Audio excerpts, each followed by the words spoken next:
চলতি মাসেই দেখা যাবে পুরো পদ্মা সেতু। মাঝ নদীতে শেষ দুটি স্প্যান বসলেই মাওয়ার সঙ্গে যুক্ত হবে জাজিরা। রোড ও রেল স্ল্যাব বসবে দ্রুত গতিতে।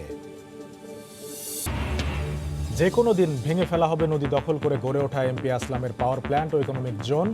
উদ্ধার হবে বুড়িগঙ্গা ও তুরাগের ৫৪ একর জায়গা। কোটি কোটি টাকা লোকসানের গ্যাড়াকলে বন্ধের পথে ৬ সরকারি চিনিকল। নাজুক অবস্থা বাকি ৯টিরও। প্রশাসনিক ব্যর্থতাকেই দুষছেন শ্রমিক নেতারা। এবং ব্রাহ্মণবাড়িয়ায় আমনের বাম্পার ফলনে লোকসান পুষিয়ে নেয়ার আশা। চালকল মালিকদের ধান কেনায় অনীহায় হতাশ মৌসুমি ব্যবসায়ীরা।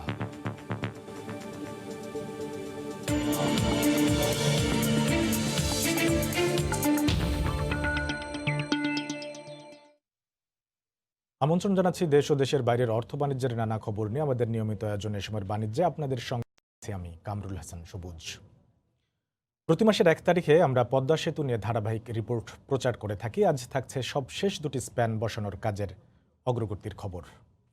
চলতি মাসে সবগুলো স্প্যান বসানোর মাইল ফলক স্পর্শ করতে যাচ্ছে পদ্মা সেতু প্রকল্পের কাজ। ৪১টি স্প্যানের মধ্যে বাকি আছে যে দুটি, তা বসিয়ে দেয়া হলেই দৃশ্যমান হয়ে যাবে পুরো ৬.১৫ কিলোমিটার সেতু। এই আনন্দক্ষণে সন্তোষ প্রকাশ করে সেতু কর্তৃপক্ষ বলছে, অপেক্ষার অবসান হতে যাচ্ছে মূল অবকাঠামো নির্মাণের। সেতুতে গাড়ি ও রেল চলাচলের জন্য উপযুক্ত করে তুলতে সামনের দিনগুলোতে গতি আসবে স্ল্যাব বসানোর কাজে। সাইফুল ইসলামের ছবিতে এহসান জুয়েলের রিপোর্ট। নদীর এই মাথা থেকে শুরু করে ওই মাথা, মাওয়া থেকে জাজিরা প্রান্ত, কঠিন জলরাশির বুক ছিঁড়ে রড কনক্রিটের সমন্বয়ে জেগে ওঠা ৪২টি পিলারে দৃশ্যমান এখন ৩৯টি স্প্যান। যে স্প্যানগুলো উঠানো হয়েছে তার অর্ধেকের বেশি স্প্যানে বসে গেছে রোড ও রেল স্ল্যাব। আশা জাগানিয়া এই ছবি বলছে, খুব কাছেই স্বপ্ন। সেতুর সবচেয়ে কঠিন কাজ, সবগুলো পিলার নির্মাণের পর এবার সব স্প্যান বসানোর কাজও শেষ হতে যাচ্ছে চলতি মাসে। করোনার কারণে জুন থেকে সেপ্টেম্বর এই ৪ মাস কাজ বন্ধ থাকলেও গত ২ মাসে সর্বোচ্চ পরিমাণ কাজ হয়েছে। এই সময়টায় প্রতি মাসে ৪টি করে বসেছে ৮টি স্প্যান। এর আগে কোনো মাসে সর্বোচ্চ ৩টি স্প্যান বসানোর রেকর্ড ছিল। দুই পারের সাথে আগেই সেতুর সংযোগ ঘটেছে। জাজিরা প্রান্তে এখন ২৯টি টানা আর মাওয়া প্রান্তে বসানো আছে 10টি স্প্যান। দুই প্রান্তকে জোড়া দিতে মাঝ নদীতে বাকি আছে 2টি স্প্যান বসানো। সেটি বসে গেলে বড় একটা মাইল ফলক স্পর্শ করার অপেক্ষায় পদ্মা সেতু। এটা একটা মাইলস্টোন। ধরেন আমাদের যখন পাইল শেষ করলাম, এটা একটা মাইলস্টোন গেছে। আমরা যখন ফাইনাল ডিজাইন দিলাম, এটা আমাদের কাছে একটা মাইলস্টোন গেছে। এটা আরেকটা মাইলস্টোন, এবং যখন শেষ হবে তখনই আমরা আসলে স্যাটিসফাই হওয়া উচিত। এগিয়ে আনা হচ্ছে বসে যাওয়া স্প্যানগুলোতে রোড ও রেল স্ল্যাব বসানোর কাজ। সেতুতে প্রায় ৩,০০০ করে স্ল্যাব বসাতে হবে। স্বপ্নের খুব কাছাকাছি চলে এসেছে পদ্মা সেতুর কাজ। চলতি মাসে সবগুলো স্প্যান বসানোর মাইল ফলক ছুঁয়ে যাওয়ার পর বাকি থাকবে রোড আর রেল স্ল্যাব বসানোর চ্যালেঞ্জ। সব মিলে সেতুতে গাড়ি চলাচল করতে সময় লাগবে আরও বছর খানেক। এহসান জুয়েল, সময় সংবাদ, জাজিরা, শরীয়তপুর। শুধুমাত্র কর্পোরেশনের দরজা থেকেই প্রতি মাসে ৪.৫ কোটি টাকার চিনি বিক্রি করছে বিএসএফআইসি, অথচ কোটি কোটি টাকা লোকসানের গ্যাড়াকলে বন্ধের পথে সরকারি ৬ চিনিকল। নাজুক অবস্থায় বাকি ৯টিও। সংকটের মূলে প্রশাসনিক ব্যর্থতাকে দায়ী করে শ্রমিক নেতারা বলছেন, এটি দীর্ঘমেয়াদী ষড়যন্ত্র। অবশ্য শিল্প প্রতিমন্ত্রীর দাবি, কোনো মিল বন্ধের পরিকল্পনা নেই সরকারের। জুবায়ের ফয়সালের রিপোর্ট। কালিয়াকুর, গাজীপুরে আমি এই চিনিটা পাই না, তো এর জন্য আমাদের এই জায়গায় আসতে হয়। 2 শিফটে মিলে আপনি 2.5 লাখ 3 লাখ, পাইকারি যেটা ভিতর থেকে যায় সেটা কোনোদিন 10 লাখ হয়, 12 লাখ হয়, 8 লাখ হয়। তৃণমূলে কোনো পণ্যের এই রকম চাহিদা থাকার পরও বছরের পর বছর চিনিকলগুলো টানছে লোকসানের ঘানি। ধুঁকছে সরকার, শ্রমিক আর আখ চাষিরা। চিনি ও খাদ্য শিল্প কর্পোরেশন বলছে, গত 5 অর্থ বছরে 15টি চিনিকলে ৩,৯৭৬ কোটি টাকা লোকসান দিয়েছে সরকার। এই সময় কেজি প্রতি চিনি উৎপাদনে সর্বনিম্ন ১৯০ টাকা থেকে ২৩০ টাকা পর্যন্ত ব্যয় হয়েছে, অথচ বাজারে তার সর্বোচ্চ দর ৭০ টাকা। এই লোকসানি হাতি পুষতে না পেরেই এবার ৬টি চিনিকল বন্ধ করবে সরকার, এমন আশঙ্কা শ্রমিকদের। এমন একটি ষড়যন্ত্র চলছে যে এই শিল্পটাকে বন্ধ করার জন্য হঠাৎ করে যদি এই চিনিকল ৬টিকে বন্ধ করে দেওয়া হয়, বর্তমান যে আগাম আখ চাষ হচ্ছে এটা পুরোদমে বন্ধ হয়ে যাবে। কর্পোরেশনের মাথাভারী প্রশাসনের কারণেই কিন্তু হচ্ছে যে আমাদের এই চিনি শিল্পের কিন্তু অনেক লস। এ ব্যাপারে কিন্তু সন্দেহের কোনো কারণ নেই। এবছর সরকারি অর্থ সহায়তা না পাওয়ায় লেজে গোবরে অবস্থায় বিএসএফআইসি। অর্থ সংকটে চলতি মৌসুমে আখ চাষিদেরও দেয়া যায়নি ঋণ। কর্পোরেশন মনে করছে এতে কমতে পারে আখ উৎপাদন, সংকট বাড়তে পারে আরও। সব জায়গায় আমাদের চিনিগুলো সেইভাবে বিক্রি করতে পারছি না, যার ফলে আমাদের মিলগুলা চালানোর জন্য কিছু অর্থনৈতিক একটু সমস্যা আছে।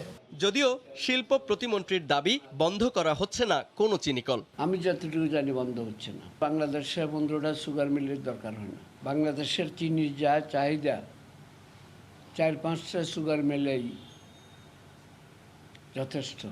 দেশের 18 লাখ মেট্রিক টন চাহিদার বিপরীতে সবশেষ মাড়াই মৌসুমে সরকারি মিলগুলোর মোট উৎপাদন মাত্র 82,000 মেট্রিক টন চিনি। অথচ কর্পোরেশনের ঘাড়ে 7,900 কোটি টাকা ব্যাংক ঋণের সঙ্গে চেপে আছে শ্রমিক কর্মচারীদের বেতন ভাতা আর আখ চাষিদের বকেয়া 550 কোটি টাকা।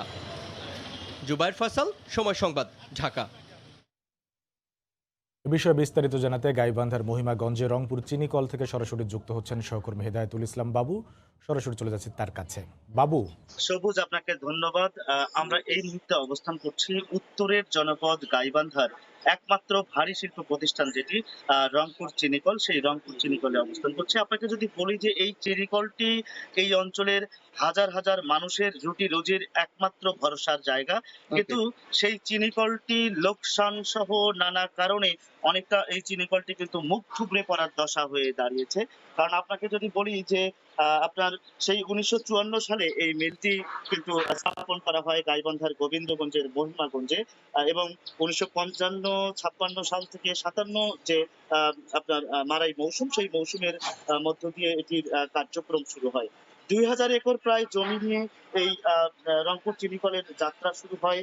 তার মধ্যে 1842 একর একটি তাদের খামার আছে, যেই খামারে আপনার আখ চাষ করা হয়ে থাকে।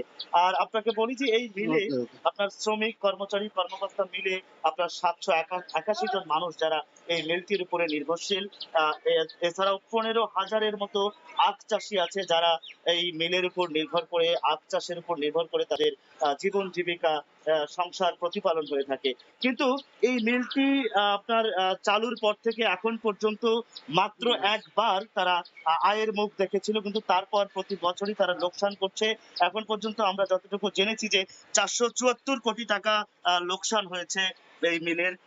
এই লোকসানের কারণে আপনার এই দিকে যে এই শ্রমিক, কর্মচারী, কর্মকর্তারা যেটি বলছেন যে এই মিলের আপনার যে লোকসান হয়েছে, তারা বলছেন যে এই লোকসানের দায় এই মিলের শ্রমিক, কর্মচারী, কর্মকর্তাদের নয়। এই দায় হচ্ছে আপনার চিনি কর্পোরেশনের যে সদর দপ্তর আছে, তারা নানা সময় কোটি কোটি টাকা বিশ্ব ব্যাংক সহ বিভিন্ন প্রতিষ্ঠান থেকে লোন নিয়েছেন। সেই লোন নিয়ে বিভিন্ন স্থাপনা নির্মাণ করেছেন, অপ্রয়োজনীয় স্থাপনা নির্মাণ করেছেন, এবং অল্প টাকার যে যন্ত্রপাতি, সেই যন্ত্রপাতি তারা বেশি টাকায় ক্রয় করেছেন। এরকম নানা কারণে আজকে এই প্রতিষ্ঠানটি লোকসানি প্রতিষ্ঠানে পরিণত হয়েছে। এটি হচ্ছে আপনার এই মিলের যে শ্রমিক, কর্মচারী তারা বলছেন যে এই চিনিকলের যে চিনি কর্পোরেশনের যে সদর দপ্তরের কর্মকর্তা কর্মচারীদের যে অনিয়ম, দুর্নীতি, লুটপাট, তার কারণেই এই মিলগুলো লোকসানি প্রতিষ্ঠানে পরিণত হয়েছে। যদি পরিকল্পিতভাবে এই মিলগুলো পরিচালনা করা হয় তাহলে এই মিলগুলো লোকসানি প্রতিষ্ঠানে পরিণত হতো না। তো এই ছিল এখন পর্যন্ত আমার কাছে গাইবান্ধার গোবিন্দগঞ্জের রংপুর চিনিকল থেকে সবশেষ। সবুজ। রংপুর চিনিকলের নাজুক অবস্থা সম্পর্কে জানাচ্ছিলেন সহকর্মী হেদায়েতুল ইসলাম বাবু। প্রায় 700 কোটি টাকা ব্যয়ে বাংলাদেশের আন্তর্জাতিক টেলিযোগাযোগ বাড়াবে সরকার। এ লক্ষ্যে চলতি বছরের অক্টোবর থেকে 2024 সালের জুন মেয়াদী নতুন একটি প্রকল্প চূড়ান্ত অনুমোদন পেতে যাচ্ছে একনেক সভায়। সকালে গণভবন থেকে ভার্চুয়ালি যোগ দিয়ে অর্থবছরের 17তম একনেক সভার সভাপতিত্ব করছেন প্রধানমন্ত্রী শেখ হাসিনা। সর্বোচ্চ নীতি নির্ধারণী পর্যায়ের সভায় অনুমোদনের জন্য মোট 4টি প্রকল্প উপস্থাপন করেছে পরিকল্পনা কমিশন। মন্ত্রণালয় সূত্রে জানা যায় এসব প্রকল্প বাস্তবায়নের সম্ভাব্য ব্যয় হতে পারে 2100 কোটি টাকারও বেশি। এছাড়া একনেক টেবিলে উপস্থাপিত অন্য 3 প্রকল্পের সবগুলোতেই আনা হচ্ছে সংশোধনী। এতে বাড়ছে ব্যয় আর বাস্তবায়নের মেয়াদও। প্রকল্পগুলোর মধ্যে নরসিংদী জেলার 5 নদী পুনরায় খননের সরকারের সম্ভাব্য বরাদ্দ 403 কোটি টাকা। টেলিকমিউনিকেশন নেটওয়ার্ক আধুনিকায়ন প্রকল্পে ব্যয় বাড়ানো হচ্ছে প্রায় 750 কোটি টাকার।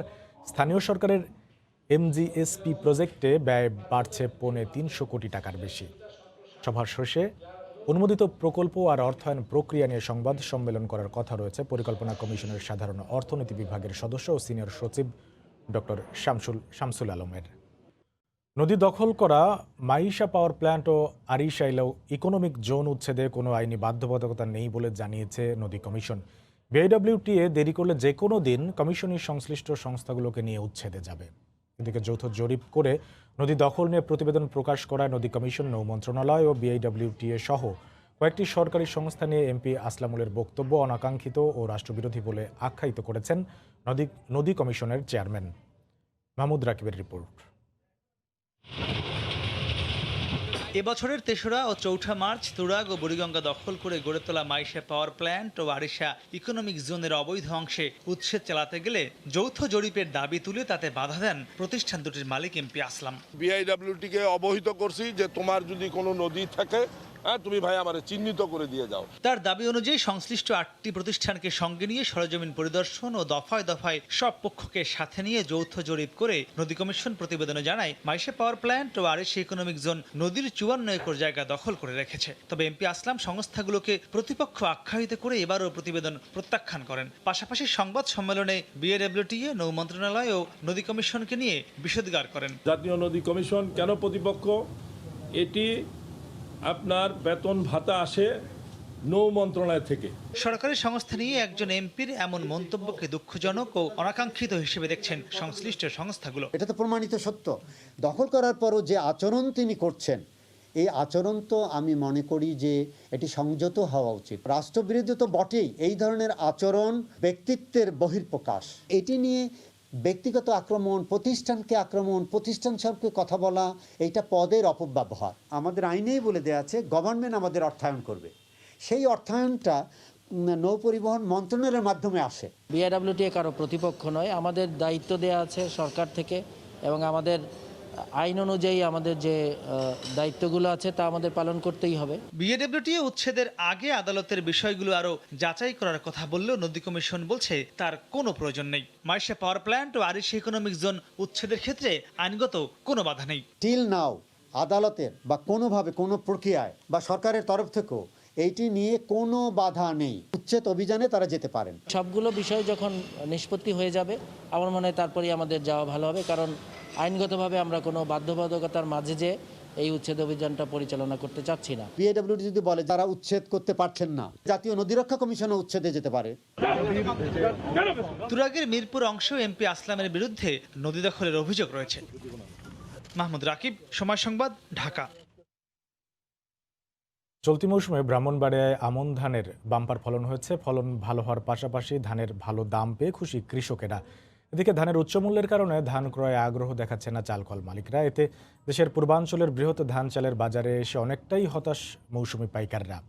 ব্রাহ্মণবাড়িয়া থেকে জুয়েলুর রহমানের ছবি, উজ্জ্বল চক্রবর্তীর তথ্য নিয়ে রিপোর্ট। গত বোরো ও আউশ মৌসুমে ধানের আশানুরূপ দাম না পেয়ে আশাহত কৃষক এবার মাথার ঘাম পায়ে ফেলে কষ্টার্জিত সোনালী ধান ঘরে তুলেছেন। তবে এবারে চিত্র ভিন্ন। মাঠে আমন ধানের বাম্পার ফলন আর ভালো দাম পেয়ে দারুণ খুশি কৃষক। প্রতিমন ধান বাজারে বিক্রি হচ্ছে ১,০০০ থেকে ১,০৫০ টাকা দরে। যে রেটটা আছে এই রেটটা যদি থাকে লাস্ট পর্যন্ত, তাহলে কৃষক মোটামুটি চলবে আর কি। ফরিয়া ব্যবসায়ীরা জানান, উচ্চ মূল্যের কারণে লোকসান আতঙ্কে ধান কেনায় অনীহা চালকল মালিকদের। ধানের মূল্য আর চাউলের মূল্য বাজারের সাথে তফাতের কারণে আমাদেরও মিল মালিকদের লোকসান হইতেছে। ব্রাহ্মণবাড়িয়া কৃষি বিভাগ বলছে বিগত সময়ের ক্ষতি এবার পুষিয়ে নিতে পারবে কৃষক। পাশাপাশি সরকারিভাবে ক্রয় অভিযান শুরু হওয়ায় কৃষকরা লাভবান হবে বলে জানায় জেলা খাদ্য বিভাগ। সরকার সময়ে সময়ে ধান কেনার কারণে একটি সুন্দর বাজার ব্যবস্থা গড়ে উঠছে, যার কারণে দেখা যাচ্ছে যে মধ্যম স্বত্বভোগীদের দৌরাত্ম্য আমার মনে হয় যে কিছুটা কমে আসছে। সম্পূর্ণ অনলাইন পদ্ধতিতে ধান সংগ্রহ করা হচ্ছে, তো এতে প্রান্তিক এবং প্রকৃত কৃষকগণ উপকৃত হবেন। চলতি মৌসুমে জেলায় ৫১,০০০ হেক্টর জমিতে রোপা আমনের আবাদ হয়েছে। সরকার ১,০৪০ মেট্রিক টন ধান আর মিলারের মাধ্যমে ১৩,৮৪৫ মেট্রিক টন চাল কিনবে। সময় সংবাদ, ব্রাহ্মণবাড়িয়া। বিল জলাশয়ের পানি শুকিয়ে যাওয়ায় নওগাঁর আড়তে দেশীয় মাছের সরবরাহ বেড়েছে। এতে সব ধরনের মাছের দাম কমেছে। চাষিরা বলছেন লোকসান হচ্ছে তাদের। নওগাঁ থেকে এমআর রকির রিপোর্ট। নদীর জলাশয়ে পানি শুকিয়ে যাওয়ায় দেশীয় মাছের সরবরাহ বেড়েছে আড়তে, আর সরবরাহ বাড়ায় চাষ করা মাছের দর কমেছে কেজিতে 25 টাকা পর্যন্ত। নওগাঁর মহাদেবপুরের মাছের পাইকারি আড়তে ভোর থেকে হাট ডাকে চলে বেচা কিনা। দফায় দফায় মাছের দর কমলেও মাছের খাদ্যর চড়া দামে আর্থিক ক্ষতির কথা বলছেন মাছ চাষিরা। 3-4 দিন থেকে বাজার একের দিন যাচ্ছে, বাজার কমে যাচ্ছে, দামের উন্নতি নাই। একটা করে মাছের প্রতি 250-300 টাকা খরচ করে 150 টাকা 170 টাকা পাচ্ছি। ব্যবসায়ীরা বলছেন নদীর জলাশয়ের মাছ বেশি আসায় দর কমেছে। প্রচুর মাছের আমদানি, কাতল 1.5 কেজি 2 কেজি 150 টাকা কেজি। 1 কেজি পাঙ্গাস চাষ করতে সর্বনিম্ন 75 টাকা খরচ হয়, এখন পাঙ্গাস 50 টাকা 55 টাকা। আমরা কি করে আমাদের জীবিকা নির্ভর হবে? সপ্তাহে প্রায় 50 লাখ টাকার মাছ বেচা কিনা হলেও জায়গার অভাবে ভোগান্তিতে পড়তে হচ্ছে বলে জানান এই ব্যবসায়ী নেতা। খোলা আকাশের নিচে আমাদের মাছ বাজারে মাছ বেচা কিনা হচ্ছে, আমাদের কোনো সরকারিভাবে হাটের কোনো জায়গা করে দেওয়া হয়নি। এখানে খুব সমস্যার মধ্যে পড়ে, বাইরের পাইকাররা আসে, মাছ কিনা বেচা করে রাখার জায়গা পাওয়া যায় না। এখানে আমরা খুব সমস্যার মধ্যে আছি। মৎস্য অফিস জানায় জেলায় 18,000 নিবন্ধিত মাছ চাষি মাছ উৎপাদনে জড়িত। এমআর রকি, সময় সংবাদ, নওগাঁ। শেষ মুহূর্তে বাড়ানো হলো আয়কর রিটার্ন দাখিলের সময়সীমা। একদিন আগেও এনবিআর চেয়ারম্যান সময় আর বাড়বে না বলে ঘোষণা দিলেও সিদ্ধান্ত পাল্টে শেষ দিনে 1 মাস সময় বাড়ানোর কথা জানান তিনি। করদাতাদের সমস্যা সমাধানে খুব শিগগিরই কল সেন্টার খোলা হবে বলেও জানান এনবিআর চেয়ারম্যান। আইন অনুযায়ী 30শে নভেম্বর রিটার্ন দাখিলের শেষ দিন হওয়ায় কর অঞ্চলগুলোতে দিনভর ছিল করদাতাদের ভিড়। সময় আর বাড়ছে না ভেবে নানা প্রতিকূলতার মধ্যেই রিটার্ন জমা দিতে আসেন অনেকে। তবে সময় বাড়ানোর দাবি ছিল অধিকাংশ করদাতার কণ্ঠে। আমাদের স্যালারি স্টেটমেন্ট ইত্যাদি কাগজপত্র ডকুমেন্ট এগুলি সংগ্রহ করা সময়ের ব্যাপার আসছে। অনেক সমস্যা গিয়েছে, যেহেতু আপনার করোনা মহামারীর কারণে, সেহেতু আমাদেরকে জরিমানা ছাড়া যদি রিটার্নের সময়টা যদি 1 মাস বাড়িয়ে দেওয়া হয়, তাহলে আমরা সরকারের প্রতি আন্তরিক কৃতজ্ঞতা প্রকাশ করব। অবশেষে আয়কর দিবসের শেষ বিকেলে এনবিআর চেয়ারম্যান জানালেন 31শে ডিসেম্বর পর্যন্ত রিটার্ন দাখিলের সময় পাবেন করদাতারা। সব পক্ষের অনুরোধেই এই সিদ্ধান্ত নেওয়া হয়েছে বলে জানান তিনি। বিভিন্ন দিক থেকে আমাদের কাছে বারবার আবেদন আসছিল যে কোভিড পরিস্থিতি বিবেচনা করে রিটার্ন দাখিলের সময়সীমা বৃদ্ধি করার জন্য। আমাদের মনে হয়েছে যে সময় বৃদ্ধি করা না করা হলে অনেকেই অসুবিধায় পড়ে যাবেন। সেই কারণে আমরা মনে করি যে আরও সুযোগ দেওয়ার জন্য আমরা সময় বৃদ্ধি করা প্রয়োজন। সোমবার সকালে আয়কর দিবস উপলক্ষে আয়োজিত আলোচনা অনুষ্ঠানে করনেট বাড়ানো ও কর প্রদান পদ্ধতি সহজ করতে প্রযুক্তির ব্যবহার বাড়ানোর পাশাপাশি 100 বছরের পুরানো আয়কর আইন আধুনিকায়ন করা হচ্ছে বলেও জানানো হয়। ইমিডিয়েট আমরা একটা কল সেন্টার তৈরি করব, ঠিক কোথায় গেলে সমাধানটা পাবে, সমাধানের জন্য কার কাছে যাবে, সেই বার্তাটা সেই তথ্যটা দেওয়া যায়। অনলাইনে যুক্ত হয়ে অর্থনীতিবিদরা আধুনিক কর ব্যবস্থা প্রতিষ্ঠায় পূর্ণাঙ্গ অটোমেশন, জনবল বাড়ানো ও কর কর্মকর্তাদের প্রশিক্ষণের পরামর্শ দেন। চালিয়ে যাচ্ছি আমরা আশা। হাজারের শিউলি, সময় সংবাদ, ঢাকা। ইলেকট্রনিক ফিসকাল ডিভাইস ও সেলস ডাটা কন্ট্রোলার মেশিনের ব্যবহার বাধ্যতামূলক করতে সেমিনারের আয়োজন করা হয়েছে। সোমবার রাজধানীর ধানমন্ডির একটি কমিউনিটি সেন্টারে কাস্টমস এক্সাইজ ও ভ্যাট কমিশনারেট ঢাকা দক্ষিণে সেমিনারের আয়োজন করে। সেমিনারে জাতীয় রাজস্ব বোর্ডের মূসক নীতি সদস্য মোহাম্মদ মাসুদ সাদিক প্রধান অতিথি হিসেবে উপস্থিত ছিলেন। অনুষ্ঠানের সভাপতিত্বে ছিলেন ঢাকা দক্ষিণের কাস্টমস এক্সাইজ ও VAT commissionerate commissioner SM Humayun Kabir. অনুষ্ঠানে ব্যবসার বিভিন্ন ক্ষেত্রে EFD ও SDCর ব্যবহার বাধ্যতামূলক করে কিছু নির্দেশনা দেওয়া হয়েছে। আজকে বাংলাদেশ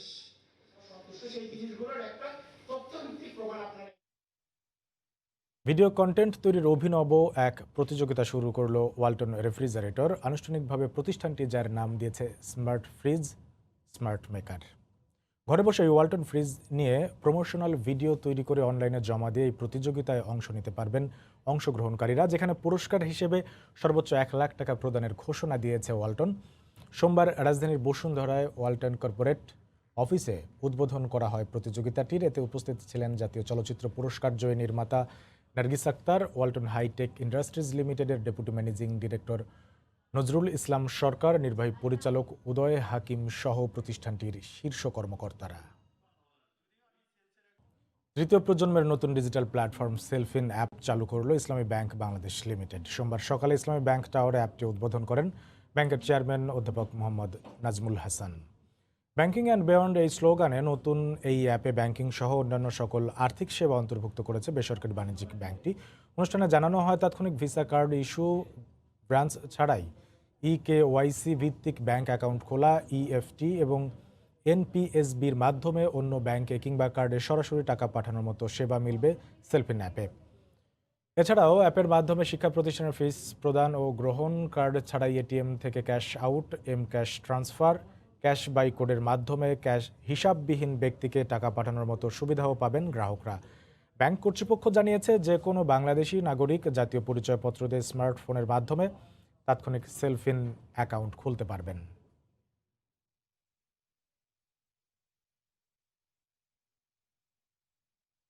আন্তর্জাতিক শিশু শান্তি পুরস্কার বিজয়ী সাদাত রহমান সাকিবকে সংবর্ধনা দিয়েছে যশোরের নওয়াপাড়ার Akij ideal school and college. সোমবার রাতে নওয়াপাড়ার আকিজ সিটির স্কাই লাউঞ্জে এ উপলক্ষে জমকালো অনুষ্ঠানের আয়োজন করা হয়। এতে অতিথিরা শিশু শান্তি পুরস্কার বিজয়ী সাদাত রহমান সাকিবের হাতে সম্মাননা ক্রেস্ট তুলে দেন। অনুষ্ঠানের প্রধান অতিথি হিসেবে উপস্থিত ছিলেন যশোর শিক্ষা বোর্ডের চেয়ারম্যান ডক্টর মোল্লা আমির হোসেন। এছাড়া বিশেষ বক্তা হিসেবে বক্তব্য রাখেন আকিজ গ্রুপের চেয়ারম্যান শেখ নাসির উদ্দিন। এ সময় জেলা শিক্ষা অফিসার সহ প্রতিষ্ঠানটির শিক্ষক শিক্ষার্থীরা উপস্থিত ছিলেন।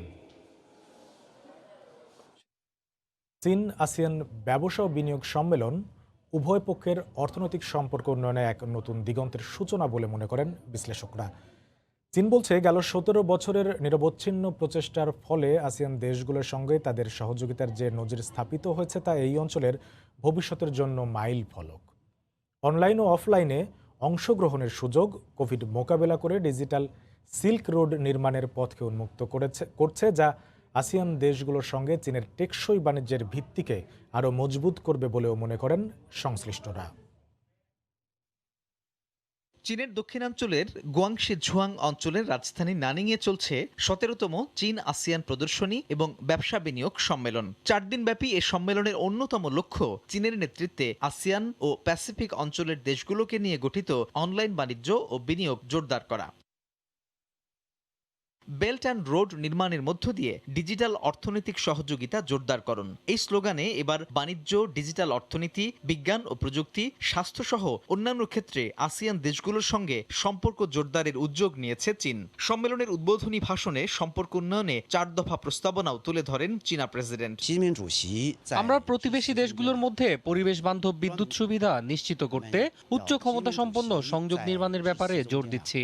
আশা করছি এই উদ্যোগ এই অঞ্চলের সামাজিক ও অর্থনৈতিক উন্নয়নে দারুণ কাজ করবে।